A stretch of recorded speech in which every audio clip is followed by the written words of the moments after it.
What the deal, everybody? Your Southern Urban Voice here. I am too rich to miss. Listen, Morgan Creek CEO states that the whole FTX thing was set up to quote unquote punish the crypto market. What does it all mean and why do you really care?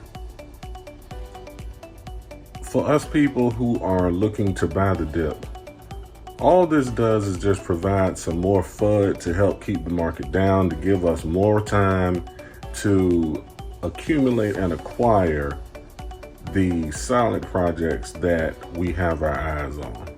Cut through the noise, look at the projects that are still building, do your own research, actually read, and you'll find yourself in a great position when the bull market runs back up and starts again.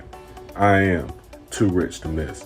Like, share, and subscribe for more great content. I'll catch you later.